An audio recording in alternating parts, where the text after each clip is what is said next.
What's good, everybody? Happy Thursday, Lucky Lefty Podcast, Honora Boys. We are in the building. We are brought to you by Honora Whiskey. It is HonoraWhiskey.com. It is a premium American whiskey, HonoraWhiskey.com. Bleav Network audio podcast. Go check it out. Apple Podcasts, Spotify. And we are presented by FanDuel. That's right. FanDuel app. Go to FanDuel.com right now. Notre Dame's a 2.5-point favorite for Sunday night's kickoff at 6:30 p.m. Central Time. You can go look at that and other bets over at FanDuel.com. And when we drink to celebrate victory, I don't care if it's Kool-Aid, ginger ale, or some Honora whiskey, you have to make sure that you do it responsibly. Let's get it.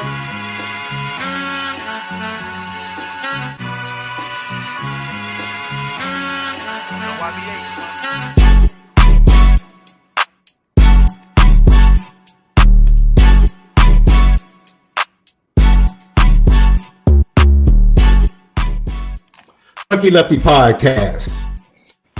Subscribe on YouTube. Hit that thumbs up. That helps with the views. We launched another show weekly right here on Lucky Lefty Network, 440 with Reggie Brooks. Each and every Wednesday right here, 5 p.m. Central Time. Go tap in. Great show yesterday. Episode 1 from the 40 man himself, Reggie Brooks. Don't forget TikTok, Twitter, X, Instagram at Lucky Lefty Pod, Patreon.com/Lucky Lefty Network. Players only podcast coming soon, starting next week. Once again, Bleav Network, Apple Podcast, Spotify. Go tap in over there. We dropped 2 episodes today. And then FanDuel. We're presented by FanDuel. Do us a favor. Go check out all the prop bets. If you are into betting, you can get all the prop bets over at FanDuel.com and by downloading the FanDuel app. Left, you out there like a handyman today, huh? Oh yeah, man. You know, sometimes you just gotta do it yourself, just like Notre Dame's gonna do it themselves down in the Hard Rock. Great episode today. We are going to give you some looks. Some of the blitz packages that we think Corey Heatherman is going to bring to Miami from Minnesota to attack CJ Carr in his Notre Dame offense. It looks like kickoff rain is going to definitely be in the forecast, at least for the first half of the game. Second half of the game, things look like they might dry out a little bit. But for the first half of the game, it's going to be a little bit wet. I don't know how sloppy it should be. That is a professional football field, so it shouldn't be too sloppy. However, I don't mind a little, line up, slobber knocker. Yep. Hey, run it. Both teams run it. Let's see who the toughest is. I like Notre Dame's chances in a matchup like that. I really do. So, before we get to Corey Heatherman, new defensive coordinator in Miami, and what he's going to be bringing to that Miami defense and how they might attack Notre Dame, we're going to hear from the Notre Dame captains, a couple of the captains. And we're going to hear about how they feel about Miami, how they feel about Carson Beck. And then we're going to hear from your Notre Dame fans, your starting quarterback, CJ, on his first start. Before we get to that, Left, how are you feeling? Everything cool? Yes, sir. We here again, man. 4 days, getting on these Miami fans' heads and looking to really put a marker out there, man. CJ's first start is always exciting, and exciting feeling to have your first start. So today's crazy Miami fan on our TikTok, go to TikTok at Lucky Lefty Pod right now. Follow us.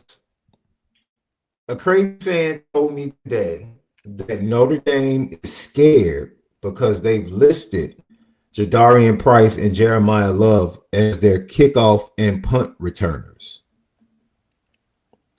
He literally used the word scared. And Nick I Saban just had his starting defense on kickoff. I was scared of him. Didn't Devontae Smith as a Heisman Award winner kickoffs and punt He was on returns as special well? teams Oh, okay. as a star. Yes. So safe to say the equation is really smart coaches get the ball in the hands of their best players as much as they can. Kirby Smart had his all-star defense with Nolan Smith and Jordan Davis. Well, not Jordan Davis, but he had all those starters on his defense play specialty. I don't know, man. This is nothing new. They need an excuse. They are. So look, Miami fans and the one talking big trash, you know, Nevin Shapiro, right? The scum that stole money from thousands of people. The little mascot from back in the early 2000s. I guess he's out from prison and he has his own podcast. And he had Willis McGahee and one of the former Miami coaches on his podcast recently. He had a nice little F Luck shirt with the little shamrock in the luck. And I'm like, dude. And he's going on and on about what Notre Dame hasn't done and this, that, and the other. And I'm just sitting in there and like, my brother, as our boy KG would say, my brother in Christ, do you really want to start throwing dirt on somebody's? Is that what you really want to start doing? You just be respectful. Just keep it football. Keep it football. Keep it football. He wants to start bringing in the Catholic Church and all of that stuff. I'm like, bruh, keep it football. I promise you. If you take it, you want to color outside the lines, it can get real ugly for you real quick. What did Ken tell your boy Drake? Yeah, like, why are you going outside the lines, man? This is what you talking about? What did Kendrick tell your boy Drake? That's something you don't want to do. Don't do it. That's right. That's right. You want to talk.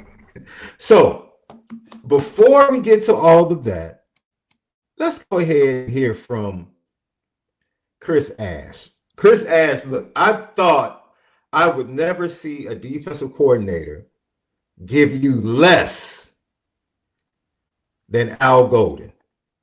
Never in a million years left did I think we would have a defensive coordinator talk to the media and give the media less than what Chris Ash has given the media this Less?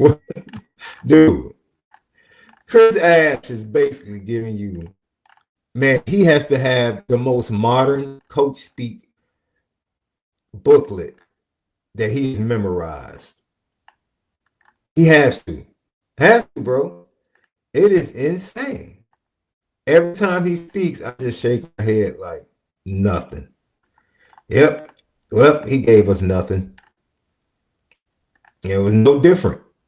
Absolutely no different. So here's the defensive coordinator, Chris Ash, talking about what he wants to see from his defense and, you know, some other coach speak stuff right here, Lucky Love Podcast.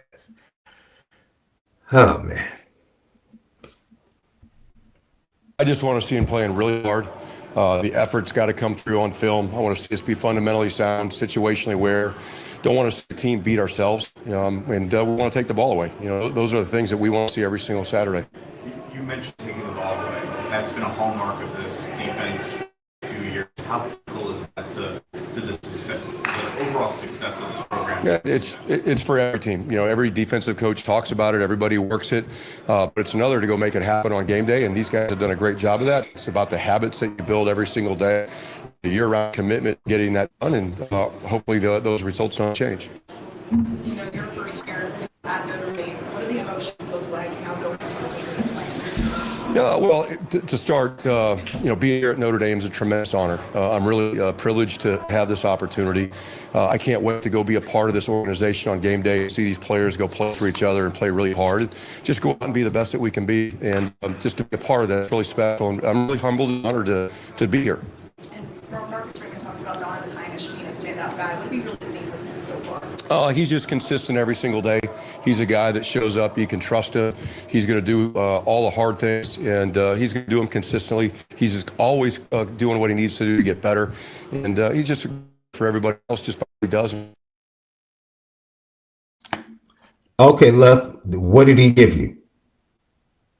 A bunch of nothing. I mean, I don't know. I mean, he just so, I guess, even kill or whatever you call it. I mean, it was crazy.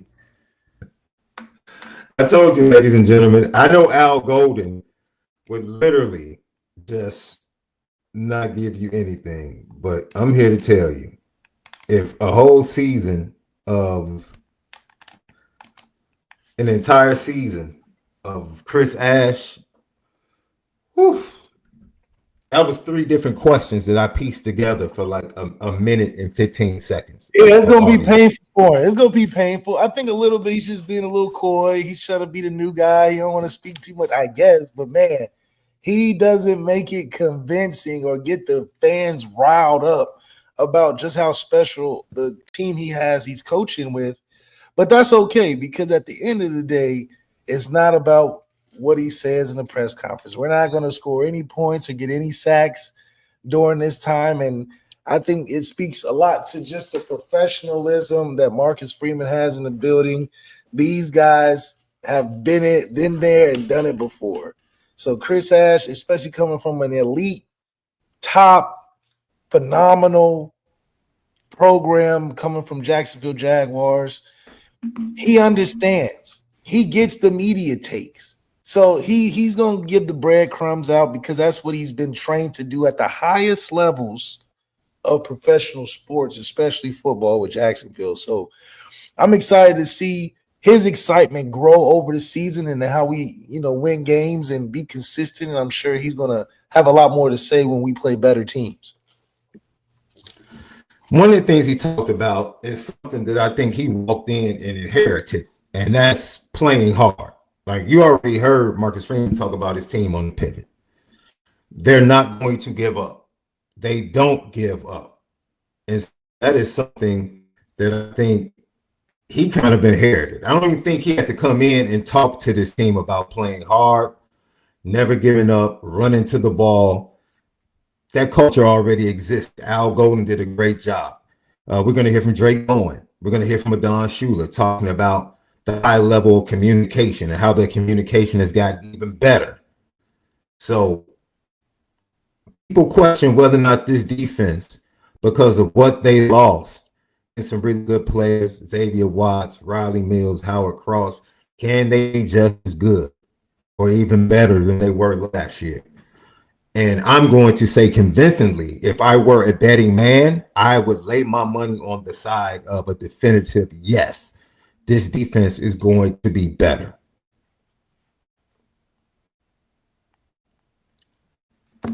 All right, Looky Lefty podcast. Let's get to the other side of the ball because Chris Ash, he gave us all that he's going to give us. Right, let's get to Mike Denbrock. And Mike Denbrock was asked about what do you have in your starting quarterback, CJ Carr? What do you have in this youngster, this redshirt freshman? Well, I think we're all going to find out, right? I'm just excited for him. I know the type of work that he's put into giving himself this opportunity. We're as anxious to see this whole thing as every Notre Dame fan that's out there is anxious to see it. And we'll give him the tools necessary to be successful. But really, success for us is equates around team glory. And if that's a 1-point victory, we'll take it and run like our hair's on fire. You said you would tailor the offense around whoever won the job, their strengths, and try to mitigate those weaknesses. How has that gone to kind of make those adjustments to tailor to CJ's strengths? Yeah, really smooth. I mean, I think, we got a lot of, as I talked about before, we got a lot of information on both of those guys during fall camp and kind of gave us a little bit of a head start on what their strengths are because everybody who plays the quarterback position, their eyes kind of see certain things certain ways and guys have ways that they kind of progress through read, or they're maybe a little bit quicker at this concept than they are at that concept in the passing game, whatever that happens to be. We just have to make sure we're put in the best position to use their strengths to our advantage.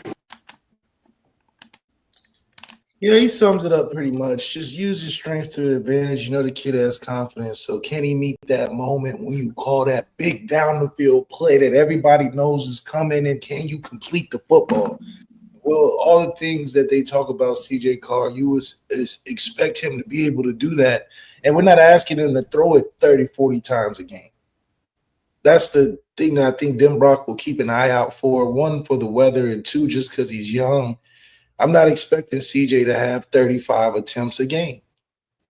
That changes the course of a football game. That's when you get into the Pat Mahomes and the Baker Mayfields, where Shador even threw it 50 times in a game. Well, that's when you know you're a quarterback-driven and led team.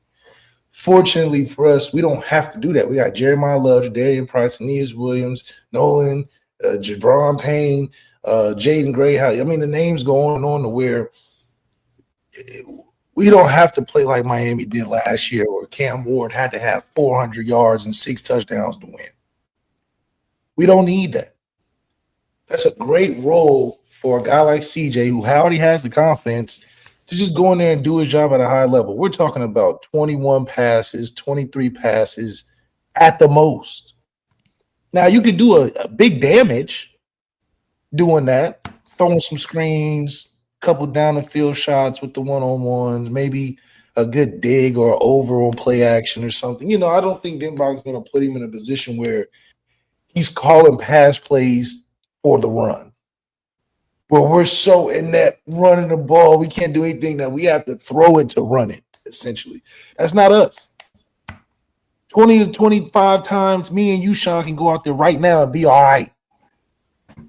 We just got to look the part. Go out there, yell a little bit, get lined up, right? Hustle. All right, guys, let's go.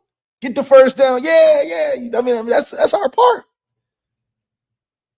Even the pass plays he's going to have are going to be one-on-one situations, a deep post, a go route, safe down the field throws. Because what is Miami going?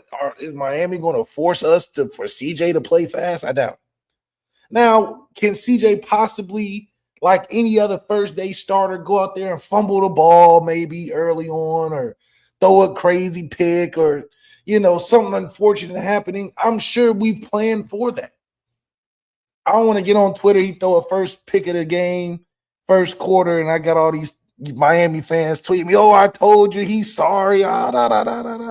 No, I mean, you know, I'm built for that to happen because it's the kid's first time. Anything happens.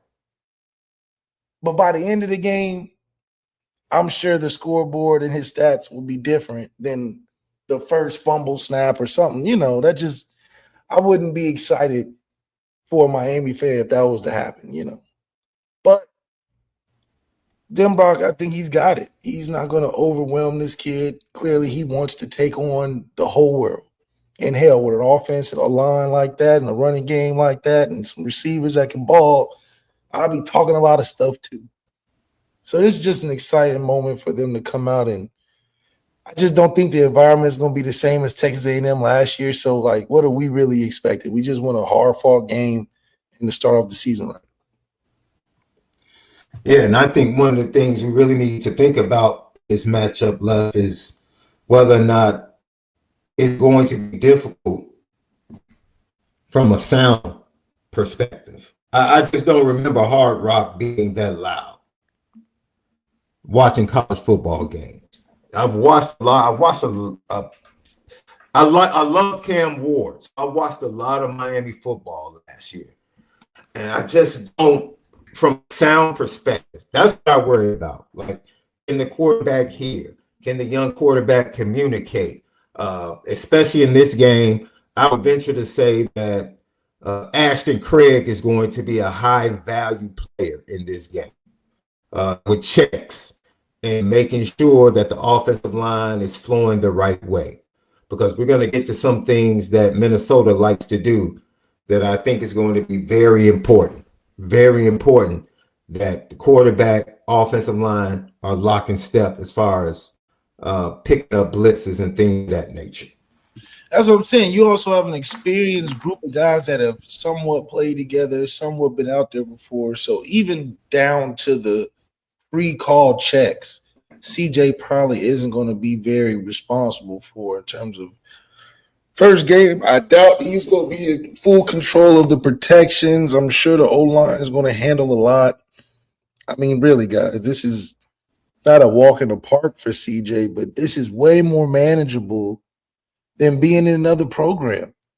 I mean, good grief. Just imagine if CJ didn't have an O-line at all. Like, it was just like Miami's last year or Shador's of 2 years ago or DeAndre Francois' first opening game against Ole Miss a couple years ago where it's just like completely terrible. Well, that's just not CJ's situation.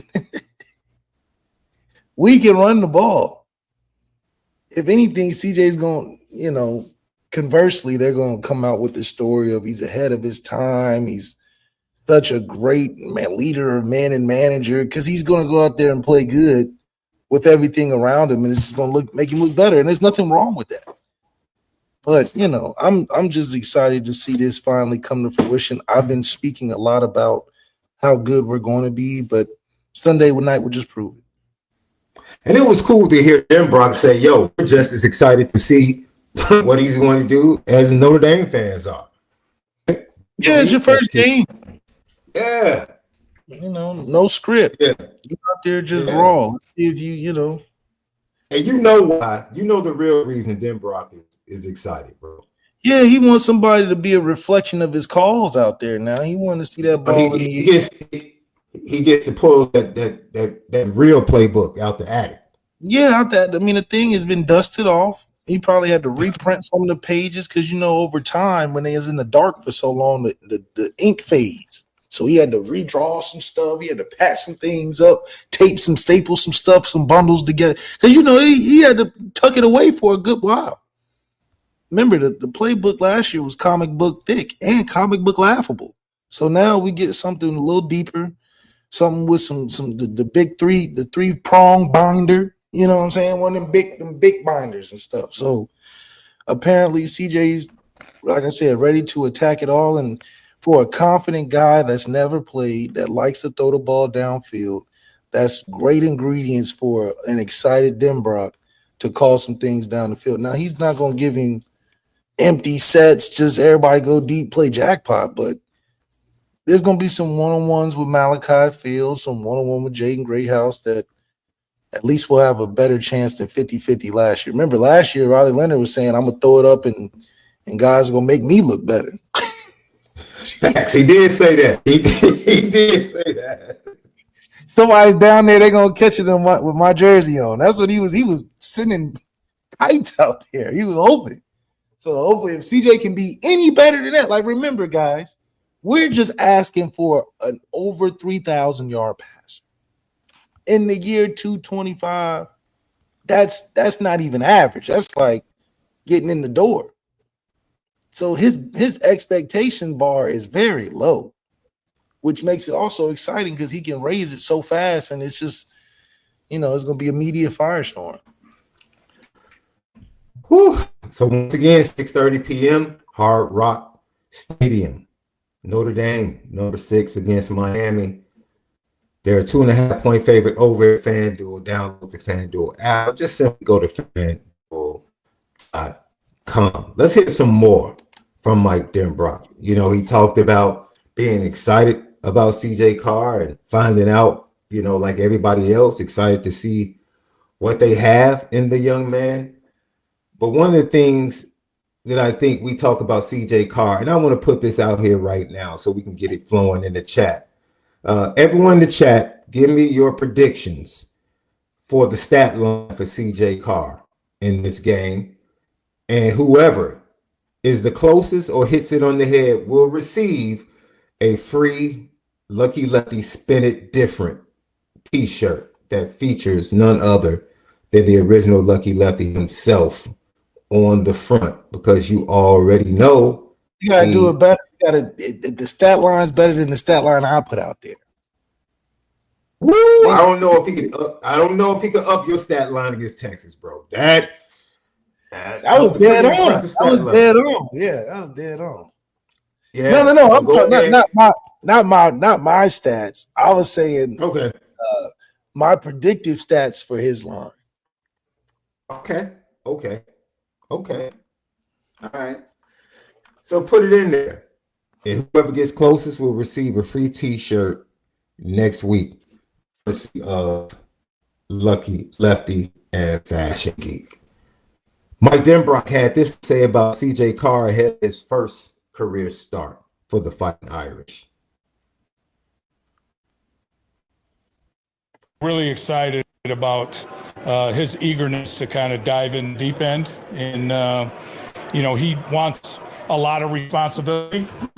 He wants it on his shoulders, and that's obviously what you want from someone as competitive as he is and plays the quarterback position. But we're going to ease him into this thing. And, he can handle a lot, but, with the atmosphere being what it is, playing on the road, first game, all that kind of stuff, we'll be a little bit cautious with how we approach it in the beginning and kind of see how this thing gets rolling.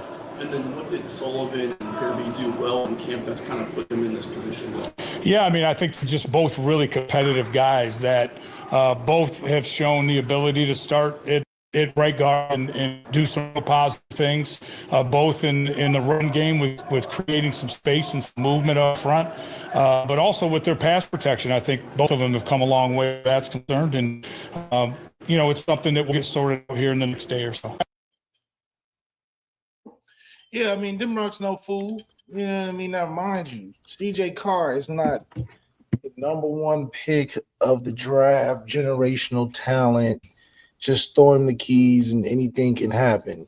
He knows he's got to get him warm. I feel like CJ is a quarterback that if he gets hot, okay, you feed him. You know what I mean? He hits a couple and get him rolling, but I don't think he's just out the package. Let's throw the ball first drive 7 times, and so Denbrock understands what he's dealing with. A kid that, if you build it up the right way, it'll take off how you want it to. I think that's his game plan. Because I think he also can be a quarterback that if he misses early, it can get worse late.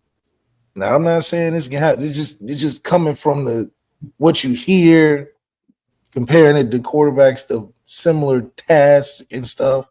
That's why I'm trying to let everybody be halfway okay. Not okay, but not heartbroken if he has an early turnover.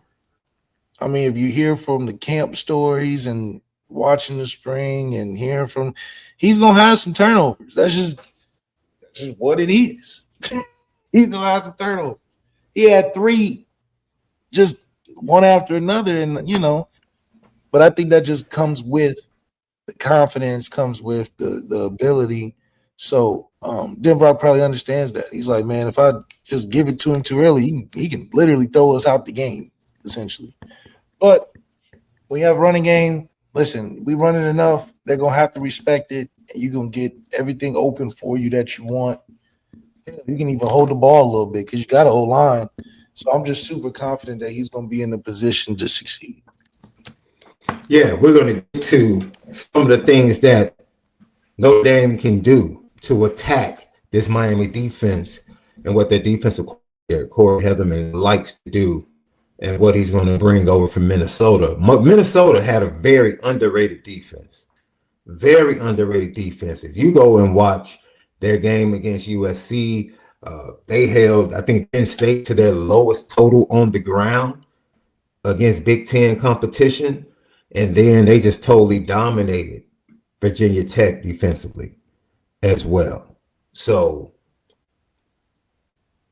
we're going to get to that because I think even with him coming over to Miami, it's a lot of things because of the wealth and the riches of talent on Notre Dame offense, especially at the skill positions. They can literally break Miami down by the time it gets to the third quarter. By the time it gets to the third quarter, and then it's lights out. Because I mean, you're talking about a physicality piece that, especially with the weather conditions, where it's almost unavoidable. You know, we're gonna run right at you because it's almost too wet. So the scheme can be great, but after a while, them boys gonna start ducking out the way, and it's not because they can't be physical. We just have so many guys. I mean, literally, we're talking about Miami has to be a top 5 defense, top 10 defense in this game. And the way to victory for Miami is dependent on guys that just got there that are transfers. So is Miami making those transfers better, or is Miami dependent on the transfers to win? See, Notre Dame is a little different. Not only are we getting starters from other places as transfers, but we're making those players better. Yes, there's some transitive value they're adding to us, being starters from other places, being good in their situation. But Notre Dame is also very much well helping them too. Can you say that for Miami? Literally, can you say that for Miami? I mean, can Miami win without Carson Beck? Not this year, especially not against us. But we know that Miami's feeling good because of who they got as transfers. So to rely on guys to win a game with guys that just got there, they're just not there yet as a program, which is fine. Shoot, we were in their shoes 2 years ago. So are we playing the real Miami, or are we just playing transfer you?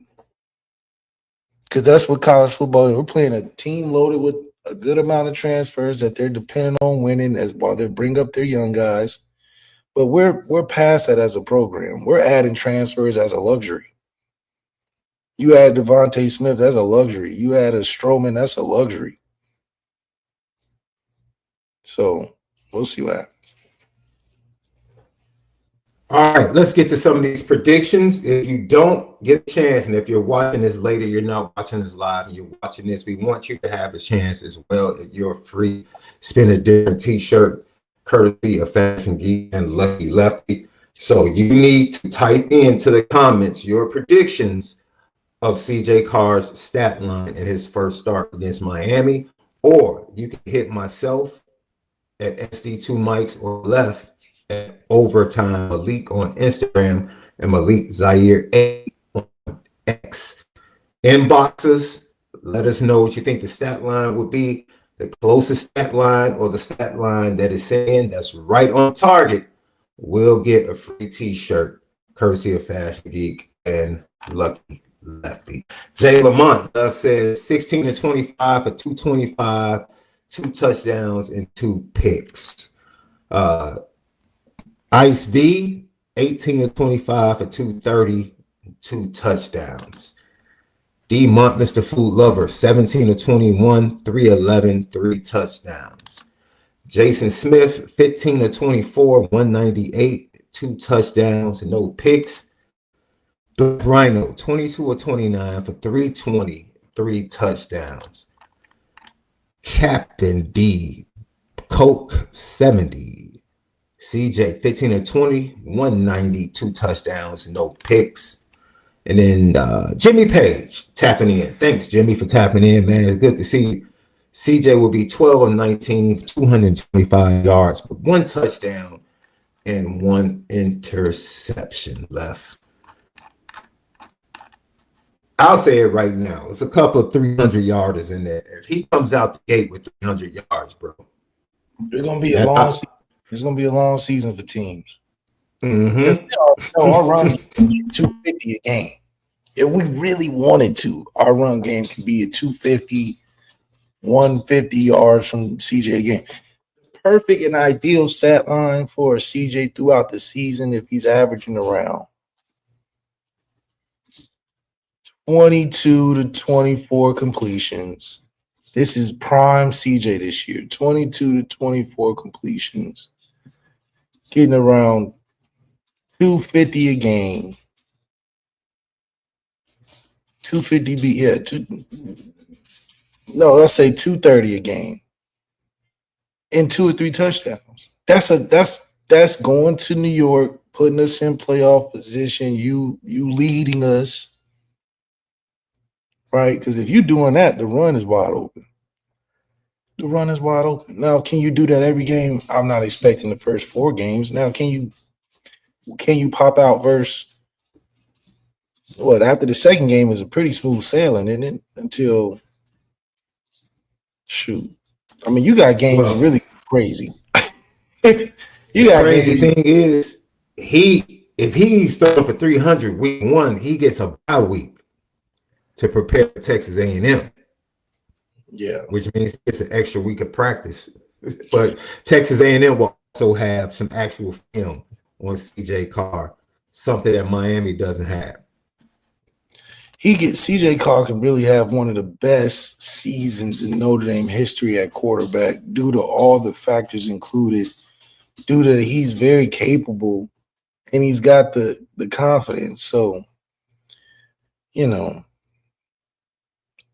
he can really set his own trail that has been different than other quarterbacks just because it's just so it's built up to the point. It's the powder keg. And CJ came at the right time. So he's going to reap so many benefits.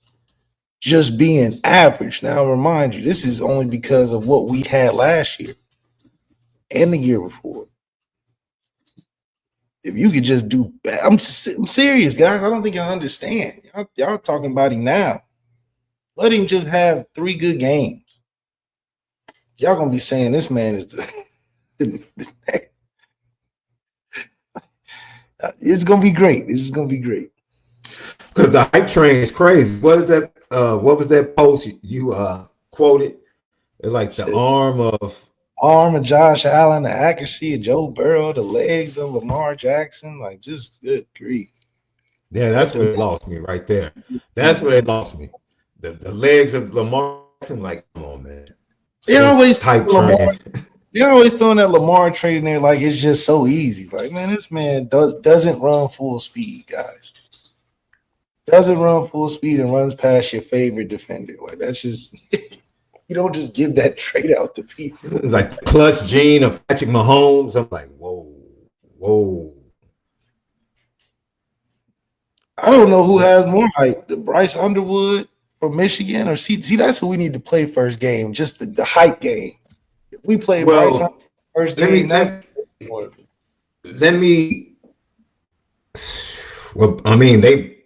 were pretty much battling, even though CJ was a year ahead of Bryce. They were battling for 2 years there. Who was the best quarterback in the state of Michigan in high school? It was CJ Carr, Bryce Underwood. Now, most people would tell you it wasn't even close. Multiple state championships, Bryce Underwood. And they need to feed him. They need to take him to Chipotle with you, Left. He is a skinny kid right now. Who, Bryce? Yeah, he's tall, but he's tall and lanky. Maybe he is a little bit bigger. Maybe it's just frame. Maybe he gets carries it a little bit different, right? That could be. Teddy Bridgewater play 4 years at 125. That was the skinniest. Man, that dude was not at 125. The hyperbole right there is insane. 125. He was small. He was a skinny dude, man. He was a skinny dude. Playing with the Michael Jackson glove on his hand. Michael Jackson I've seen him get crushed too. I've seen the man get leveled. So if he can take that, Bryce will be fine. Because Bryce got a run game too. He may not have the receivers we got, but he got a run game. So yeah. It's going to be fun. All right, before we get to the players, Left, because the players are coming up next. I'm going to throw you this because that's who I am. I'm podcast PG. That's what I do. You really just made something click in my mind. What 5 quarterbacks are you excited to watch play this weekend? Yeah, DJ. What 5 quarterbacks? DJ Lagway. Okay, you're excited to see DJ. Okay. CJ Carr. Okay. Bryce. Okay.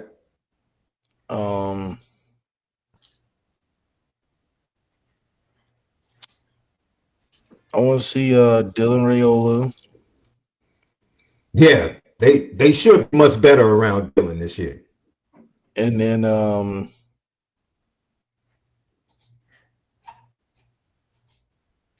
probably, I don't want to say Arch because that hype train's already good. I'll probably say Dante or Julian Sand. Okay, you went the direction. Yeah, I want to stick in the young quarterbacks I think are going to be in the playoffs. I'm not excited to really see DJ lag away because I saw enough at the end of last year to pretty much know, like, okay. He has a chance to be a dude. CJ is definitely one of those, but I'm gonna push CJ to the side because I'm a Notre Dame fan, so I'm not even counting him. If it was Kenny, if it was Tyler Buckner, I'd be looking forward to watching him play. So right. I'm gonna put my fandom to the side. Julius saying without a doubt, because of the talent he has at wide receiver.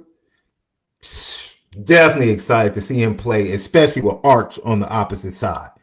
I'm definitely looking forward to seeing Bryce Underwood, without a question. They bring in over King from Fresno State. A lot of people are saying, well, man, they're probably going to start King early in the season, and Bryce Underwood went through the spring and the fall camp. Like, man, whatever. They've drank the juice. They drank the juice of Bryce Underwood for sure. Yeah. Damon Williams from Washington. I really want to see it. Damon's gonna be solid. He's a good dude. He can run around. I do want to see if he's going to take that next step because I really liked what he did last year, but I want to see if he could take that next step. Then for me, Dante Moore at Oregon. Man. I'm excited to see him as well, bro. I'm excited to see him play, man. It's been a minute. And I told everybody about Spencer Rattler. I just want to bring that up real quick. But Left, he beat out Tyler Shuck. What are we talking about? My whole stance was that he is going to be a starter in the league and outlast the quarterbacks in his class. Okay. And that's exactly what he did. I'm not really excited to see Ty Simpson play in Alabama. I think he's just going to be a serviceable. The Drones kid from Virginia Tech. I keep waiting for him. Yeah, I keep waiting for him to take that next step. We seen too much happen. Caden Salter at Colorado, he should be good. Yeah, but I would have been excited if Juju won the battle. Now, if Juju won the battle, I'd have been like, okay, I saw Caden. I've seen Caden Salter. Caden Salter is though, because I think Juju is going to be the man. I mean,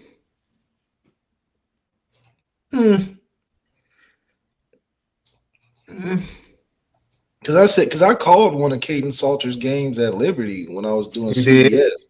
You did, and I think him winning the battle with me knowing how good Juju is only makes me more excited for Caden because I thought Caden Salter had a lot of good talent. I couldn't put it together because he was playing against Buffalo, But now if he's starting job over a guy, I think it's going to be the man whenever he plays. Says a lot. Haynes King, somebody said, definitely, if he can stay healthy. They run him too much. He get hurt. I was excited to see Avery Johnson last weekend. Man, I'm excited to see if his father and his brother are going to fight again after a game if they lose. Man, how embarrassing. That was awful, bro. Because y'all the only two.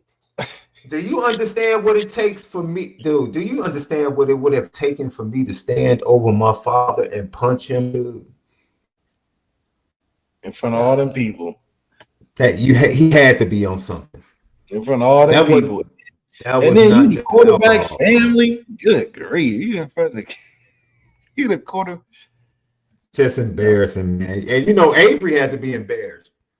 Oh my God. He out there putting his body on the line for the fan base, and that's just my goodness, man. Lenore Sellers. If you Avery, would you let him come to the game this season? I mean, My I'm mom. like, I'm like, y'all can't cut.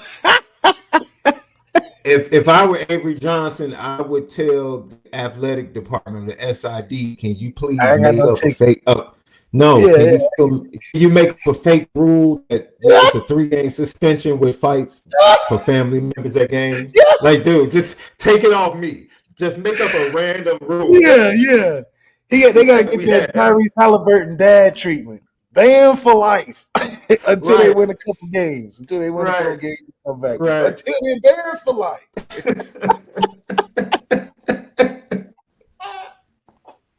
How you gonna embarrass your quarterback? This is the quarterback of the team. It's not like another fan. Okay. I can get it. Your dad got in a fight with an Iowa State fan. Okay, you know. Not even your own fan base. It's deeper than your own fan base. My man is fighting his son after the game. I wonder what did he say his son? You know what probably happened? His son was probably ragging on his brother, right? His son was like, "Dude, that cat Avery was trash today, man. Dude has to play better, man. Got the draft on the line. Man, he has to be better than that." Dad's probably like, "Son, relax. It's game 1." No, man. He played like trash today. Son, I told you to relax. I told you to relax. You don't tell me shut up, man. Screw you. Yeah. Who you talking to? Yeah. Father turned around like, all right. You gonna do this here? I'll get on you in these Ireland streets over here. You don't want this. Ireland too, Lord Jesus. These Ireland streets. Oh man. Lucky Lefty podcast. I gotta Avery stay Johnson, man. I gotta stay in Ireland. Y'all can't come on the same plane. I gotta. If they gotta find a way home, bro. If they had been, you gotta find a way home, bro. You can't come back with us. If they had been arrested, that would have been the worst. Left. That would have been the worst. Leave them in there. Leave them over there in Ireland. That would have been the worst if they had been arrested in Ireland, bro. On the weekend, the courts would have been closed, so they would have had to wait until Monday to see the judge. Holiday over there, you know, way of life different. They may take their time to get in the courtroom over there, you know. See y'all work it out. Yo, man. Yo, by the way, I watched this documentary on Netflix. We're about to get to the captains and the players, I promise. Love on the Run. The story about the retired officer fell in love with the inmate and walked him out of the jail, and they chased him, and they ended up finding him in Indiana. They started out in Alabama. Yeah, it's like an hour documentary. It was literally like Netflix been dropping some bomb documentaries lately. Like, woman, what in the world? You are about to retire. You have a grip of money saved up, and you risked it all for this dude and ended up dying in the police chase.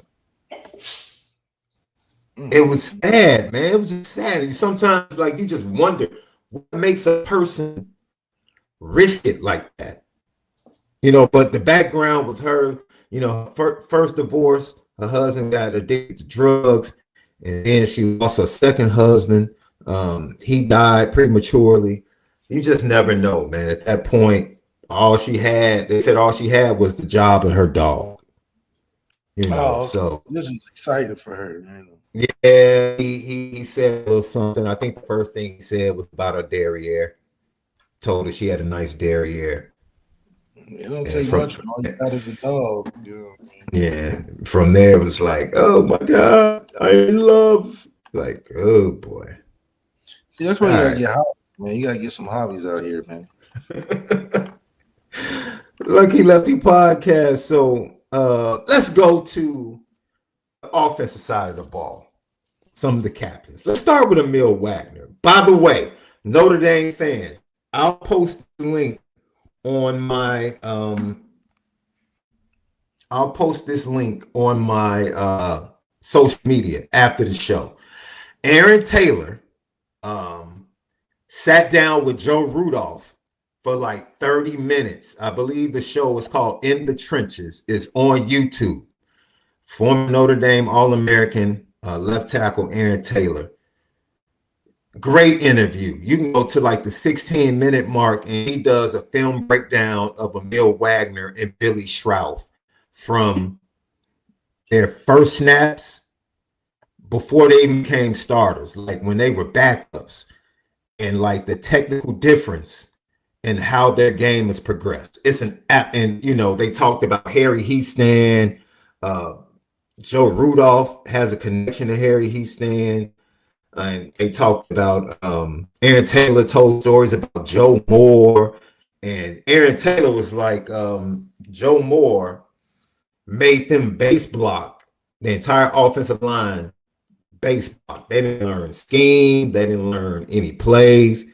Like for the first 2 months, they just base blocked, learn how to base block, like learn how to push a car in neutral from behind, just to make sure that they kept their hands in the right position.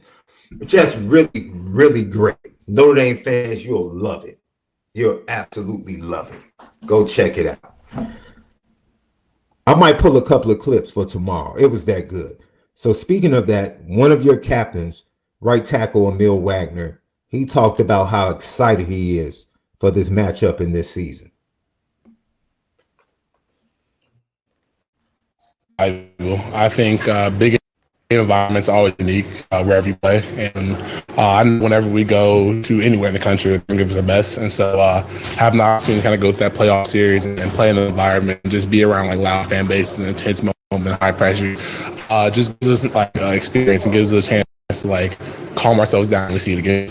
And then just as a competitor, just your excited level to play one of the best competitors in the country. I'm extremely excited. I'm extremely excited to play anyone. I think we're always got to focus on the game ahead of us, and turns out Miami has two extremely talented pass rushers, so I'm excited to compete against them, to go against them. I know Ruben's a hell of a player, and they're just great athletes, so I'm excited to get after him. He's so off the practice field.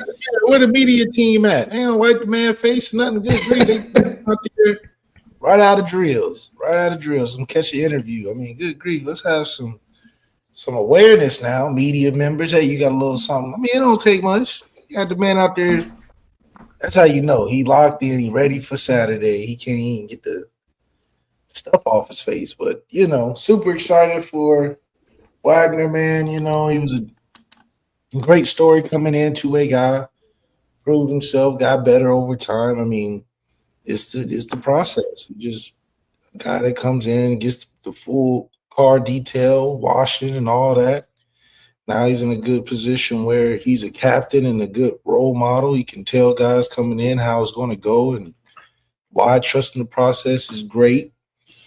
I mean, this is a great program display of development, and he's going to be great for us this year. And to be a captain on top of that, great chemistry holder to the team, because everybody can respect it. I mean, they're like, yeah, we see this guy when he first came in, didn't know what side of the ball to play. Now he's our leading charge on the offensive line, one of the more respected units on the group. It's just perfect fit. Man, I couldn't have said it any better. That Wagner right tackle and one of your captains talking about his excitement for this matchup with the Miami Hurricanes. Now, Will Pauling was the shock, but it speaks volumes that a transfer, in particular a wide receiver, can make such an impression in a culture that is already set in stone that the players would vote him as a captain. And he talked about, man, I love this. You're going to love this, love. He was asked about the environment on Sunday night. This is what he had to say. This is your captain, Will Pauling, wide receiver. Obviously, when you're playing big environments and you're playing big games like this, I think to take that away, you got to kind of just focus on, like, you've been playing this game for a really long time. Most of us been playing this game since we were 5 or 6 years old. So I think you can't make the game bigger than it is. I think Coach Freeman has done a good job of kind of explaining the history of this game. So I think understanding that has been able to help us how we attack practice each day. So I'm looking forward to the game. He also went on to say, Left, that, this is why you come to Notre Dame for games like this. This is why you make that choice in the transfer portal to come to Notre Dame when you already have wide receivers that play the same position as me.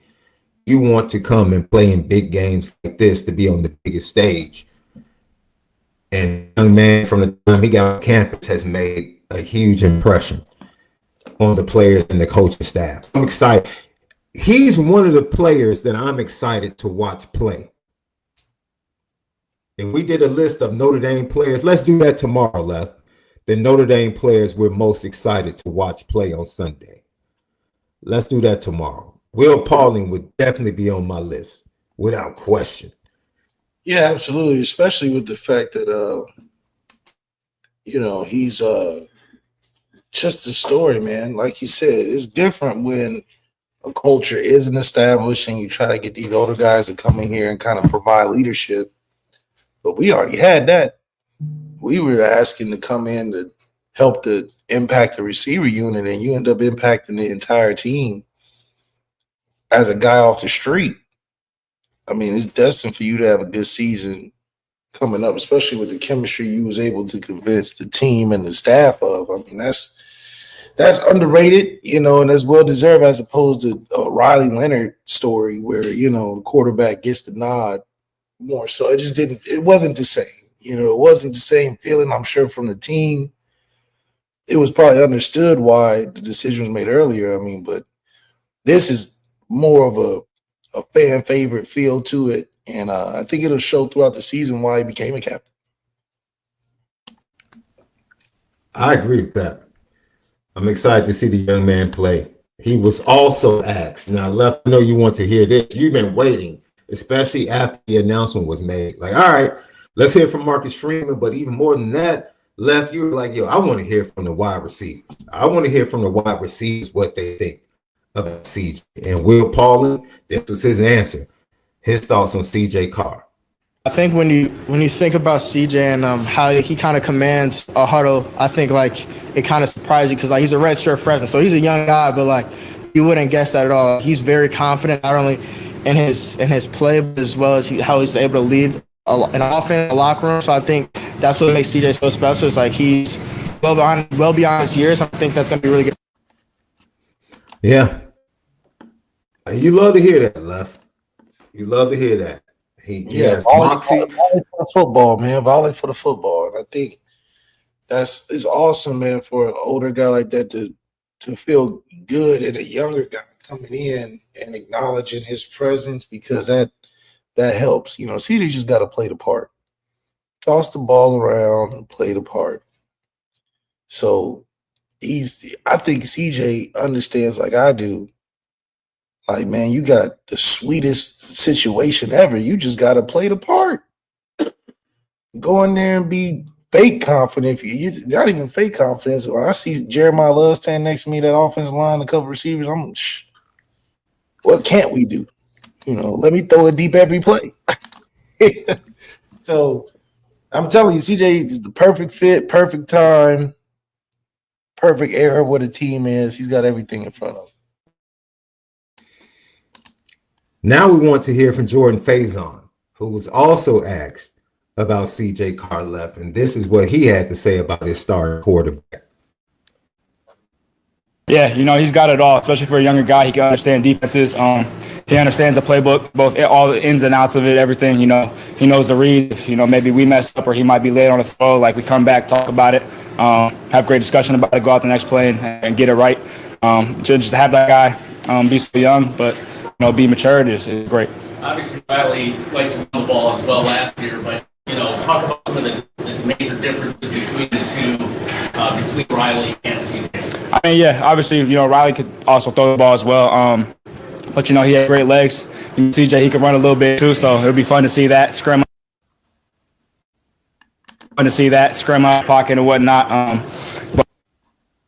Arm wise too, yeah, just excited to see we can get out there and do it.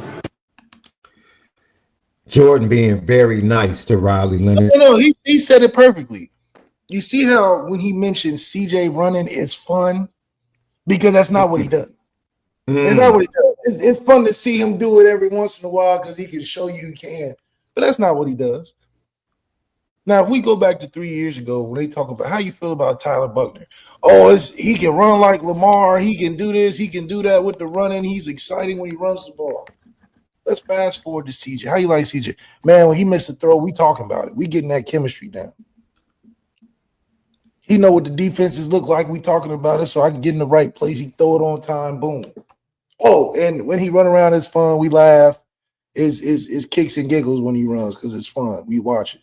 Riley, he can throw a little bit. I don't want to mention that. He can throw, but, he has great legs. And we do a lot of blocking. He didn't say that part, but I figured he was coming next. But it just shows you that the excitement they talk about CJ is different because they're getting the ball thrown to him.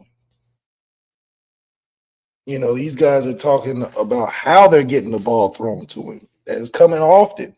So much so that they get to talk about it on the sidelines.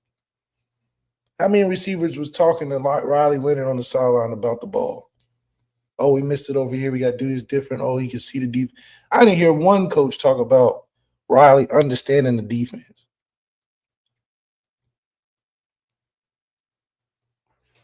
So I'm excited to see the ball in the air with CJ. But, perfect place, perfect time, man. Is right now, before he takes a snap, he can do no wrong. So I guess that's a good position to be in. As the sun sets in the west, right in my eye, it is Lucky Lefty Podcast. Go to FanDuel, FanDuel.com. Download the FanDuel app. And if you do that, you will see Notre Dame is the second best odds to go undefeated in the regular season, right behind the Ohio State Buckeyes over at FanDuel, because we are presented by FanDuel. And don't forget the Bleav Network audio podcast. Check Lucky Lefty out over there. Go download, set it up for automatic downloads. That's Apple Podcasts and Spotify. We dropped episode 1 of 4 for 40 with Reggie Brooks. That's every Wednesday. It will drop every Wednesday exclusively on Apple Podcasts and Spotify. 4 for 40 with Reggie Brooks. And we're dropping things, audio edibles, each and every day, because that's what we do. We spin it different. So offensively left, we hear from 2 of the captains, and we hear from them regarding the wide receivers, regarding starting quarterback CJ Carr. Let's go, because I'm going to save CJ for when we break down the film of what Coach Heatherman is going to probably try to do against CJ Carr coming short. But let's go to the other side of the ball, and I believe Adon Schuler was asked about facing Carson Beck, and this is what Adon Schuler, one of your captains, had to say about that. Yeah, with him having a lot of experience, he's seen a lot of different defenses. So, credit to him playing in SEC and, being very successful. So, we just have to use that and see things that he doesn't see and kind of just use our athletes to our advantage. Can you talk about some of the emotions going into the first game of the season, being a top 10 matchup at Miami? I'll just say, being at Notre Dame, every game is a Super Bowl. And, especially playing Miami week 1, it's a lot of noise, but, we just got to stay focused and kind of just play our game. Yo, Julio, you got the line crispy for him, Julio. Shout out to you and whoever on campus redid the locks or the twist. Perfecto. You see the little sheen right there, bro. You see how the locks, they're very moisturized. Adon's ready, bro. And you see he has the beard lined up and everything. Yeah, Julio got him early. He's ready to go. But go ahead, Left. What do you think about what Adon Schuler had to say? Yeah, I mean, NIL money treating them right, man. NIL money keeping you nice and clean. Um, Defensively, we know what we're getting. We're excited to see how these new guys work into the fold. However, we also trust Don Schuler's just ability that he showed last year. He's ready to take on that filling space for Xavier Watts. Shout out to Xavier Watts starting for the Falcons week 1. We knew that. He got robbed of his money early, but he'll make it in the back end. Shout out to Kyle Hamilton and Ronnie eating up $200 million of the Ravens cap space or salary cap. You know how we do. 2 players with $200 million on the same team.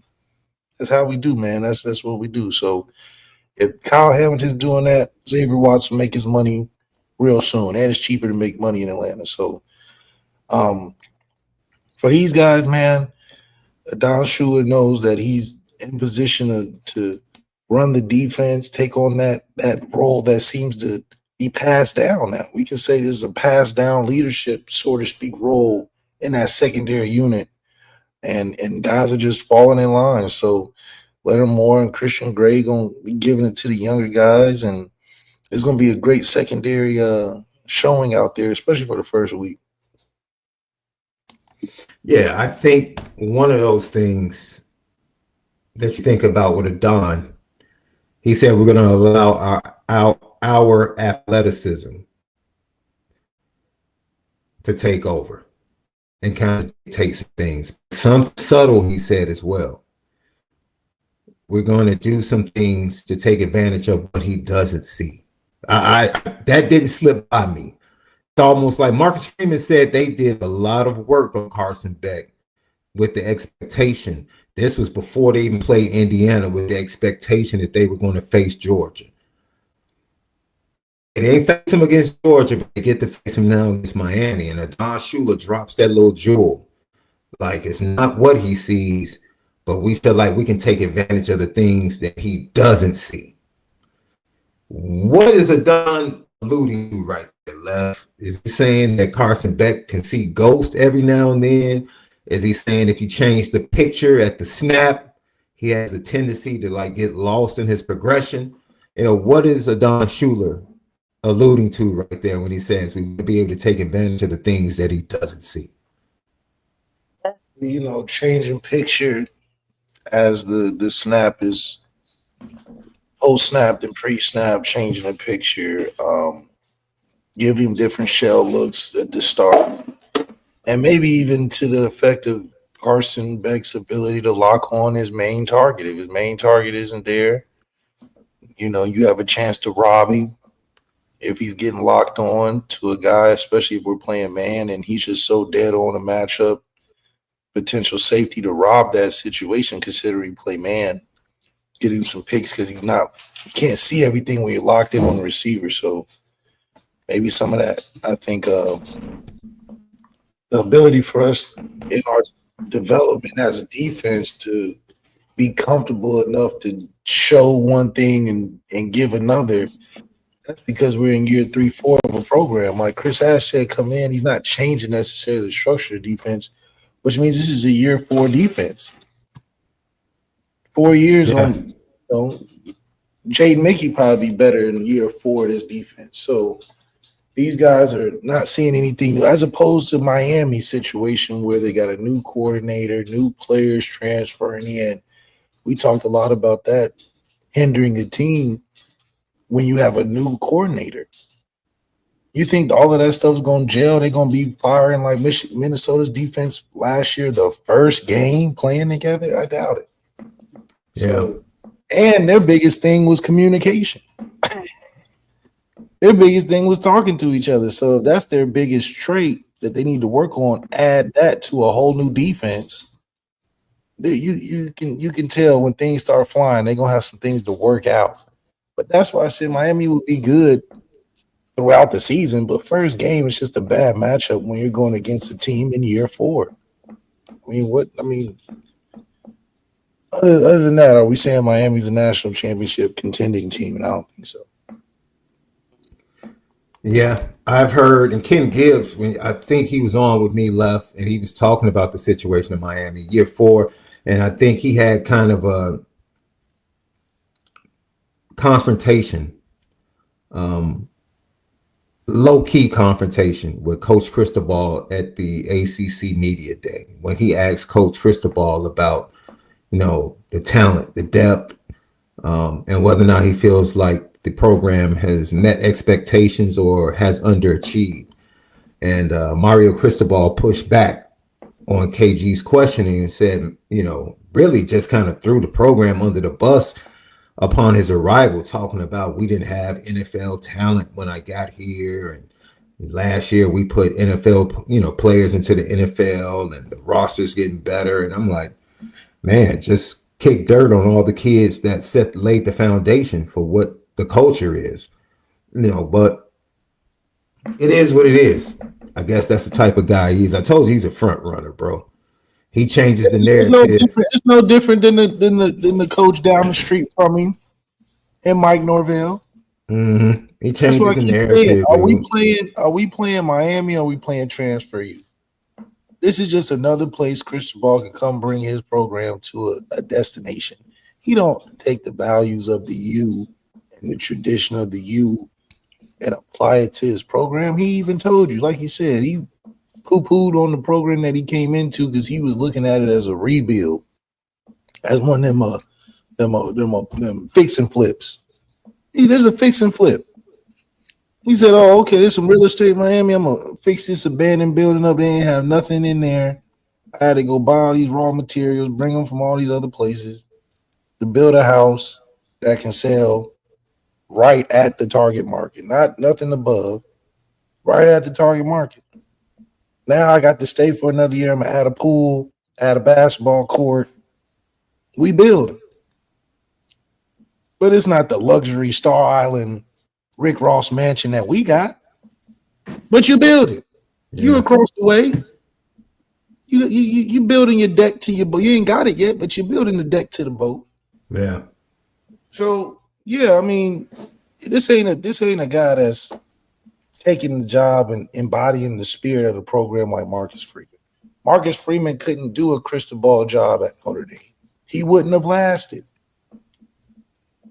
You had to embody the place that you at. Marcus Freeman's at the White House with his mom. He got to do all of that. Now, that ain't football necessarily related, but that's a part of being a head coach at Notre Dame.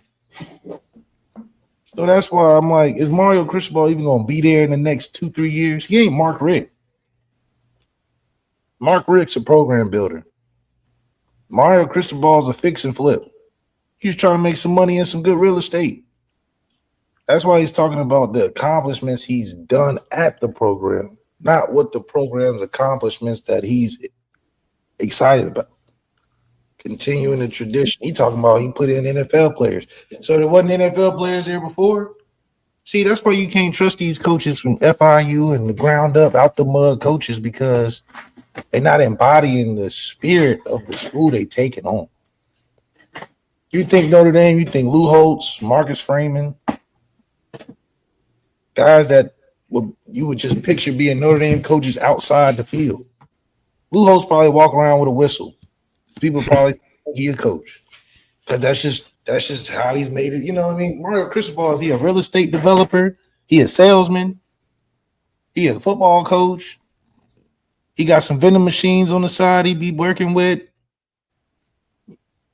He got a construction company, lemonade stand. This man just is a hustler. He ain't a program builder. You probably name 15 different things he do. Let's get to Drake Bowen. Drake Bowen, one of your captains, talking about the matchup with Miami and Carson Beck. This is what Drake Bowen had to say. The way we've talked so far, it's a downhill run game and starts with the offensive line. And for us, it's just we gotta set the tone. And a big thing for us this week is gonna have to be stop the run. They want to run the ball downhill. That's something they did last year. And so, for us, it's just we're gonna have to play downhill and meet them at the line of scrimmage. What does it mean to be a captain? It's pretty special to be recognized by your peers as a captain. And when you got older guys like JD, Jack, before you, that's something you strive to be. And so for my teammates to see me as that, it's really special and an honor. asked you about their offensive line. Obviously, they have a very veteran quarterback in Carson Beck. What are the challenges that he brings? The biggest thing is that he's played a lot of football. He's seen a lot of coverages. He's been in big games, so he's a mature quarterback. He's a good player. You know, there's a bunch of things out there on him, but you know, he's a really good player. He played really high ball at Georgia. He's seen a lot of good ball. So that's the biggest thing, is that he's going to be poised, he's going to be collected, he's going to be smart, he's going to know where to go with the ball. So that's our biggest challenge.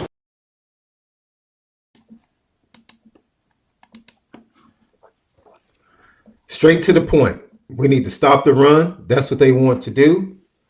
And then take things away from Carson Beck, because he's a very smart, experienced player.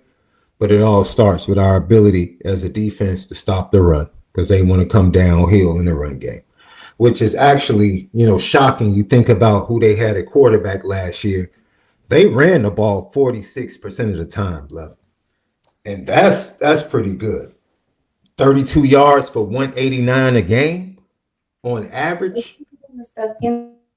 That's pretty good. 6 yards per pop. That's a pretty good run game to support Cam Ward. And then you give him Restrepo and Isaiah Horton and the rest of that cast of receivers and the tight ends they had. No wonder they led the nation at 42.6 points per game. I don't know if they can, you know, replicate that this year, though, with Carson Beck as a quarterback. Yeah, I just don't know where they think that. I mean, yeah, that's just the problem is that going to convert the points? Can you run that much and it convert to 30 points that you're going to need? I don't think so. So that's where the lesser runs going to come in for them, and the more big plays that Carson's going to make, and that's where Christian Gray and Little more going to come in. Lucky Lefty Podcast. Those are your captains. Their thoughts on the game, their thoughts on CJ Carr, and their thoughts on Carson Beck. Go to FanDuel, FanDuel.com right now. And the starting quarterback for Notre Dame is sitting at plus 3,100 to win the Heisman. I'm not telling you to lay that bet down. I'm just saying, man, plus 31, we talked about if he throws 300 coming out the gate, that hype train is going to take off. You better believe it. That's only at FanDuel. Download the FanDuel app or go to FanDuel.com. All right, Lef, it's time to end this thing on a great note. CJ Carr talked about his total preparation, especially after being named the starter. What has your preparation been like, CJ Carr? This is what the starting quarterback had to say. I think, the conversations have mostly been Miami game plan. How are we going to attack these guys? You know, what are the good plays? What are the checks we want to get to? What are they playing? And, we're just coming up with a good plan. And then you traveled last year and got to experience the big environments. What did you kind of learn from just going through the routine and the process of that? I think watching Riley was a big pro for me, and just seeing how he handles himself, how he handles pre-game, night before game, day of game, stuff like that has really helped and given me kind of a baseline of what I want to do, what I think I'm going to do going into the game. What does it mean to you to be QB1 after what was obviously a very tight battle, and what were the emotions when you were told? Yeah, it means everything. This is what you worked for your whole life, really. I was talking to my dad earlier. He talked about just when we were in the competition, he was saying if I would have told you as a middle schooler or high schooler that you'd be at the University of Notre Dame competing to be the starting quarterback here, you would have been, jumping up and down and then actually being here and being able to win the job is amazing.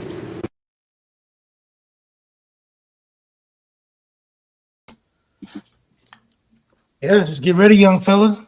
That's really it. As an Indy Milton fan, man, give him a break. Give him a break. He said CJ is surprisingly bad at the press events. Drake was really bad last year. Drake Bowen was really bad last year. He's much better. He's much better, much more composed, longer, more detailed answers. So give him a break, man. Give him a break. He's getting used to it. I'll say by week 8, especially if he's putting up stats. Oh, I bet you his press conferences improve. I bet you they improve. Lucky Lefty podcast. So Corey Heatherman comes over from Minnesota. Just some background. Last year, Minnesota, they had 22 sacks, but I think most people underrate the depth they had on the defensive line. He came from a unit that had a lot of depth, and they were really good inside out. Very disciplined. His rules of his defense, a 4-2-5 defense that is also a hybrid, because he allows his defensive ends to stand up and drop into coverage in certain situations. He might be bringing an exotic blitz from the backside. So both of his ends, Messidor, Bain, we talked about they lost 15 to 20 pounds. Look for them in certain situations to drop into coverage possibly. And then that's the 3-4 look he can give out of the 4-2-5. Then he gives a 4-3 look as well, where he'll bring one of the defensive backs into what is a weak linebacker position and give you a 4-3 front out of that 4-2-5 at sometimes as well. Primarily, they are an off-man defense. That was at Minnesota, off-man. I'm not so sure. He does have a talented defensive back that was a freshman All-American. He might allow him to bump and run, play man-to-man, close coverage. But majority of the time, his defenders are in man off. And that's one of the things they like to do. It looks man off, but at the snap, you have to try and figure out, is it man or is it cover 3 based upon. Those are the coverages they like to use a lot. Then he had, one of the best safeties in all of college football as a freshman, and definitely one of the best safeties regardless of year, and the Parrish kid at Minnesota. That kid is going to be a stud. He's a first-round pick. He can do everything.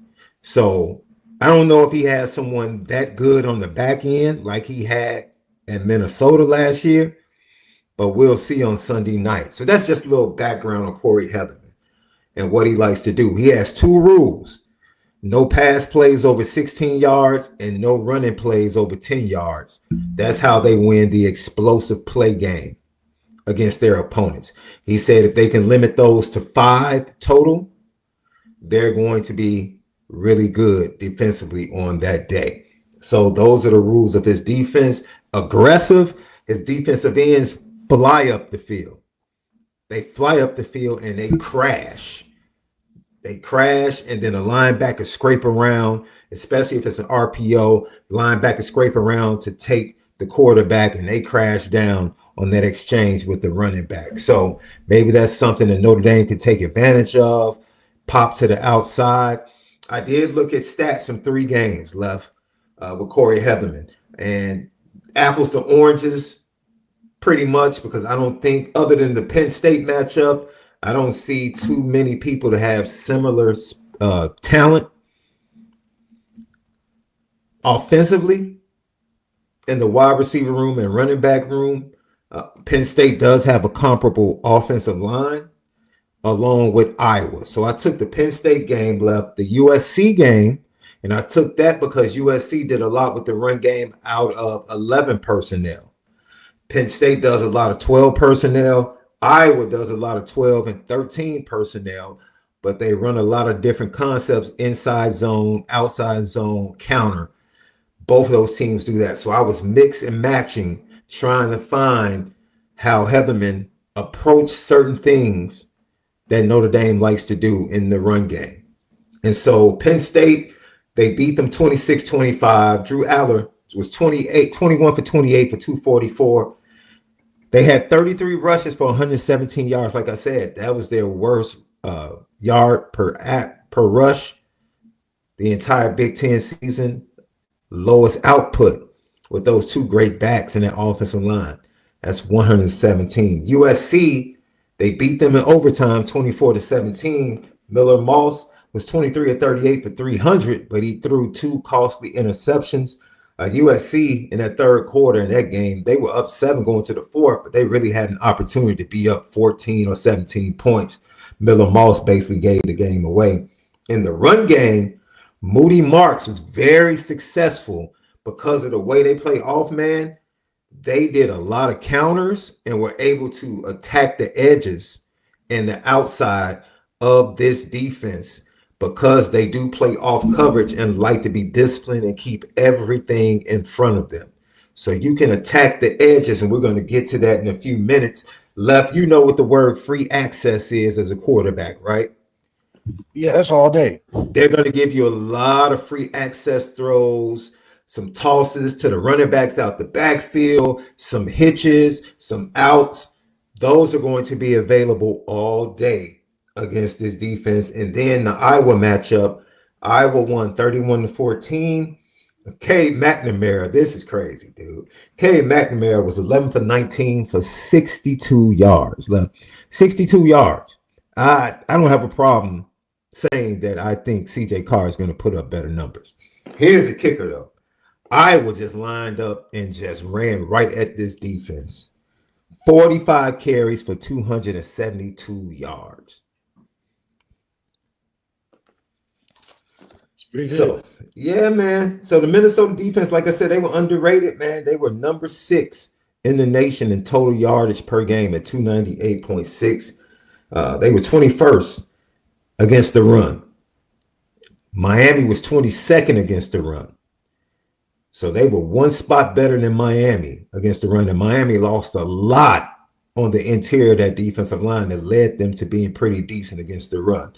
They don't have similar depth this year.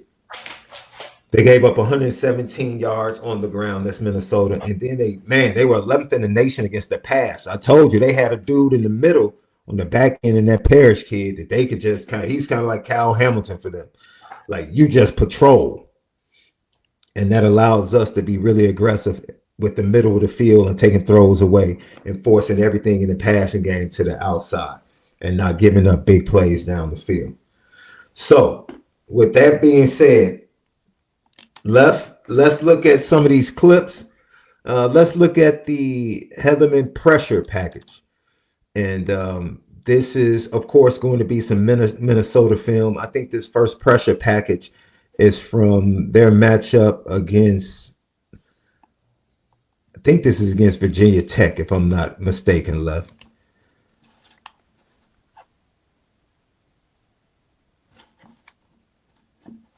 Then we can take that back. You can see right here, they start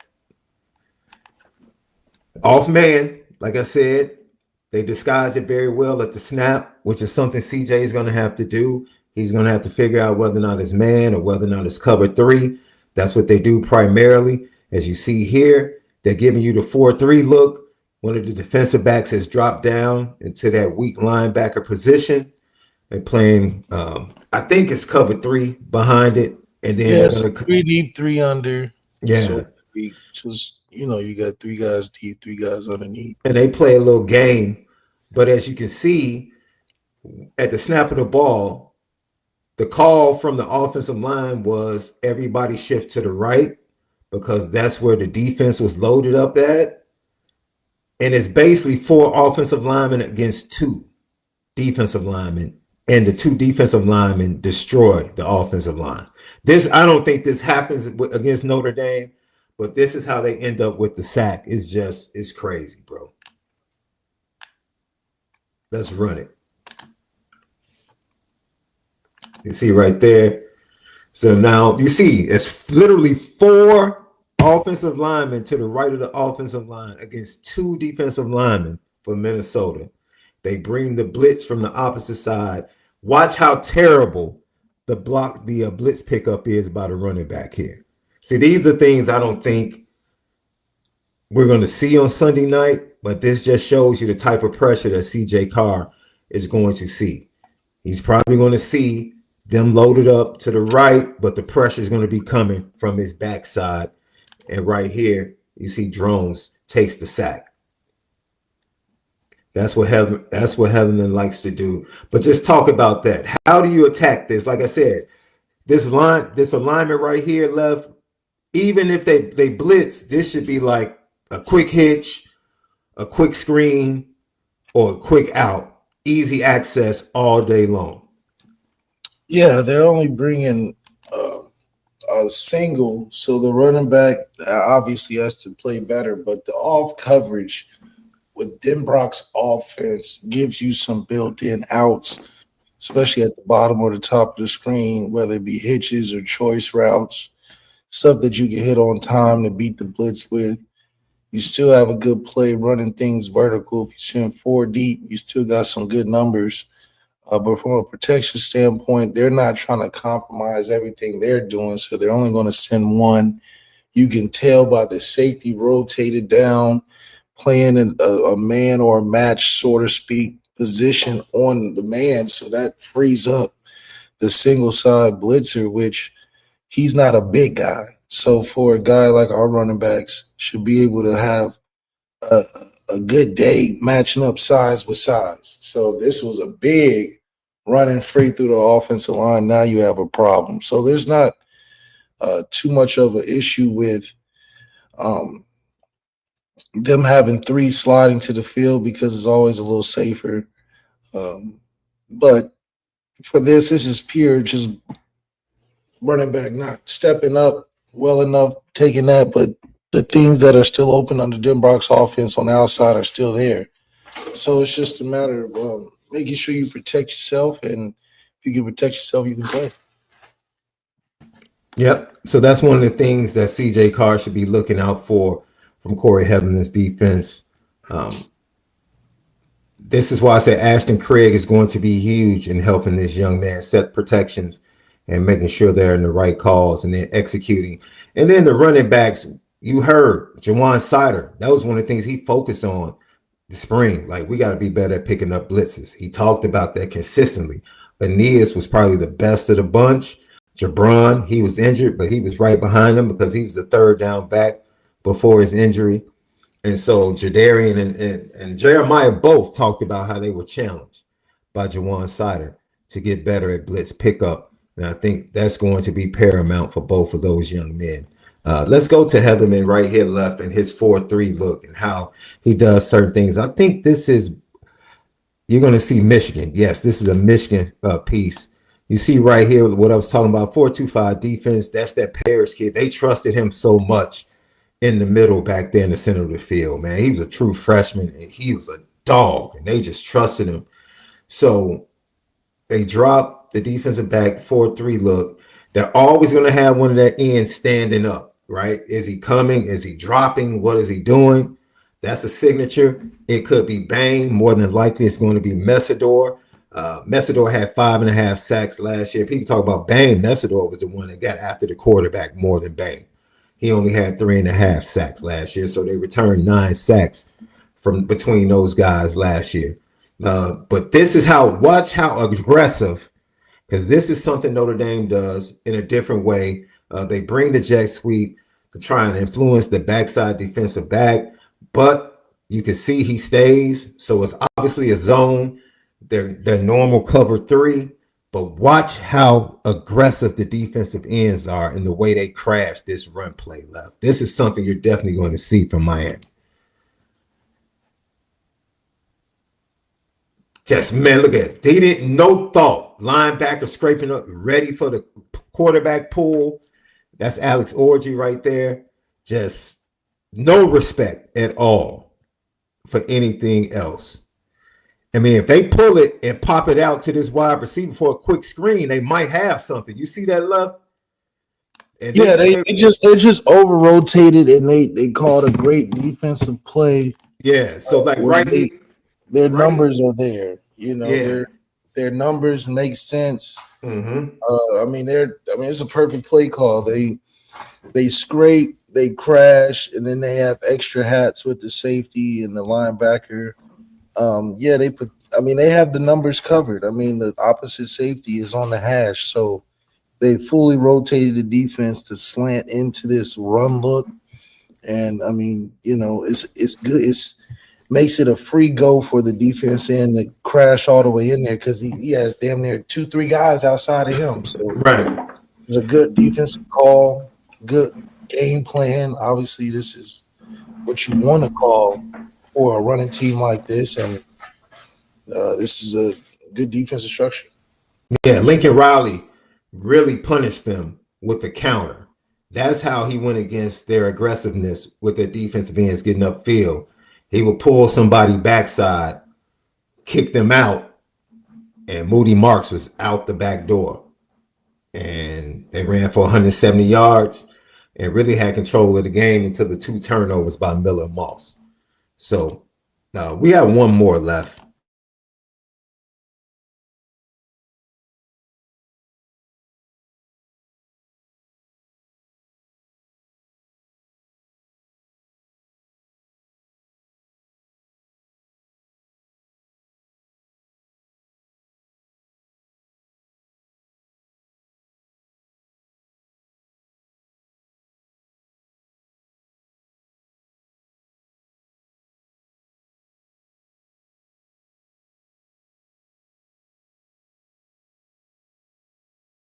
I think he's off getting the footage right now.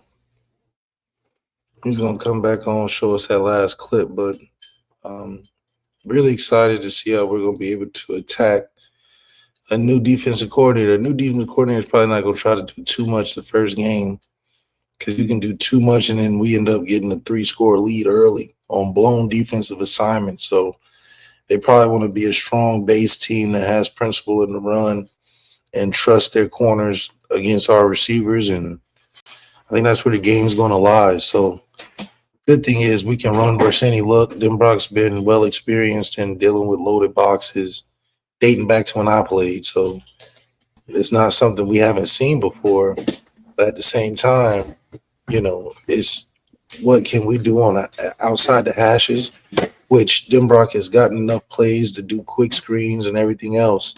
Yeah. So it's not like we're a sitting duck team when it comes to Miami just looking to stop the run. We run the ball in many different forms, including outside the hash. So can their players make tackles all 4 quarters against more than one player? It's different if we just had Jeremiah Love and nothing else. Yeah. Jaden Grayhouse might have a big game, and you're not even thinking about him. You're thinking about him 3-4 people down the list, All right, one more before we get out of here. Thank you, everybody. Chat has been wonderful. We got all your predictions about CJ Carr. Can't wait to see who's spot on, who can win that Spin It Different t-shirt, courtesy of Fashion Geek and Lucky Lefty. Corey Heatherman. This is some tape against Nevada. Minnesota faced Nevada. And once again, at the snap, you can see how aggressively they get up. Once again, they have too high right here, but primarily off man, zone. Every now and then they'll throw some off man, but it's primarily cover 3 or quarters. I think this is quarters covers left as it rolls. You can correct me if I'm incorrect on that. But at the snap, like I said, you're going to have easy access either to the outside, even right here up top. You see the linebacker on the inside. If you get a free release with the running back right here immediately, more than likely, he's going to have an opportunity to make some plays. But we'll just go ahead and let it roll left.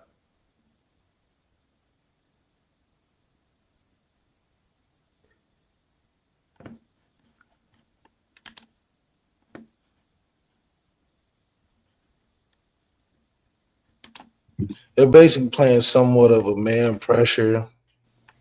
The good thing about what's cool about this guy is that he's simulating pressure with 4 guys. So technically it's not a blitz, but it's just coming from a different angle. So you can still keep guys in coverage, but get the line confused. So technically he's not sending anybody, but the angle in which he's sending can confuse a line and get a free hitter with still having 7 guys in coverage. So these 2 shells sort of simulated pressures. It all goes to what these bastardized looks are that defense coordinators had to come up with. I mean, think about it. Offenses getting more complicated, so defenses accept their game up. So a lot of these things are game plan specific, but also structurally, you can still tell some things for CJ to be able to operate out of. Now, mind you, a lot of what we make their defense do is depending on what we can do offensively. We could just run the ball at 12 and 11. I mean, you can only do so many things defensively. So I think it's going to be a good day for us. Lucky Lefty podcast. So we broke down how they're going to attack CJ, the looks they're going to give him. Left, you did a great job, especially talking about that last piece, which was one of the few times that they do jump into man when it's usually cover 3 or some other type of zone behind pressure. And like you said, the majority of the time they're making it look like 5 or 6 are coming, but it's really 4. So can CJ Carr and the offensive line with Ashton Craig, can they figure those things out and begin to take advantage of it in the run game, the counters, the outside zone, getting to the perimeter because the defensive backs are so far off? Can they take advantage of those things? And then can they take advantage of the free access throws to the outside as well? We're going to see if that's something Notre Dame can do to attack Corey Heatherman's defense down in South Beach. Sunday, 6:30 p.m.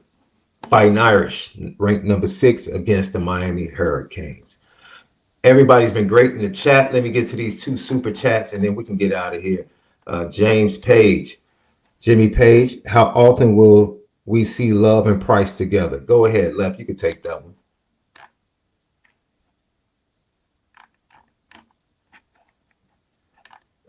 You'll see, I think you'll see him 8 to 10 times on the field.